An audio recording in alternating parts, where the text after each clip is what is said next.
Guys നമ്മൾ വിട്ട കുളത്തിൽ രാവിലെ ഇത് 1-2 വന്നിട്ടുണ്ടാ. നമ്മളിപ്പോൾ 2-3 മീനുണ്ട്, അതിനെ കൊടുന്നിടാൻ വേണ്ടി വന്നതാണ്.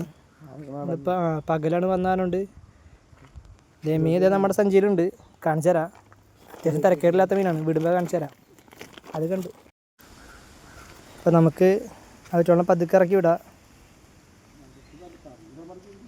വെട്ടി തിന്നാനുള്ള പരലൊക്കെ ഇഷ്ടം പോലെ ഉണ്ട്. പരലെണ്ണം കുറേ ഉണ്ട് കേട്ടോ, പരലെണ്ണം കുറേ ഉണ്ട് പറയാം. നിങ്ങൾക്ക് കാണാം, അത്യാവശ്യം തിരക്കില്ലാത്തൊരു മീൻ തന്നെയാണ്. കണ്ടില്ലേ,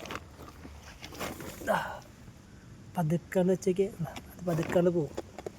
ഒരു 800 ഗ്രാമൊക്കെ കഷ്ടി വലിപ്പുണ്ടാവും അത്. പിന്നെ 2 ചെറുതാണ്, അത്ര വലുതല്ല. അവ അങ്ങോട്ട് പോയി. പിന്നുള്ളതൊരു ചെറുത്. അങ്ങനെ 3 മീനാണ് നമുക്ക് ഇന്ന് കുളത്തിൽ കൊണ്ടുവരാനായിട്ടുള്ളത്. പരല് കണ്ടില്ലേ, പരല് ഇഷ്ടം പോലെ. ഇതിനൊക്കെ വെട്ടി തിന്നോളൂ കേട്ടോ. അത് അല്ല ഒരെണ്ണം ഉണ്ടല്ലേ, മൊത്തം 4 എണ്ണം പരല് ഇഷ്ടം പോലെ. അപ്പോൾ പരലിന് തീറ്റയ്ക്ക് യാതൊരു കുറവില്ല ഇവിടെ, കണ്ടില്ലേ. പിന്നെ പോരാത്തിന് ഇതേ പിലോപ്പി ഞങ്ങൾ കൊടുത്തിട്ട് ഇതേ പാറ്റിണ്ടായിട്ടുണ്ട്. ഇത് കാണുന്നുണ്ടോയെന്ന് അറിയില്ല, നല്ല അത്യാവശ്യം ഉണ്ട് ഇതിൽ.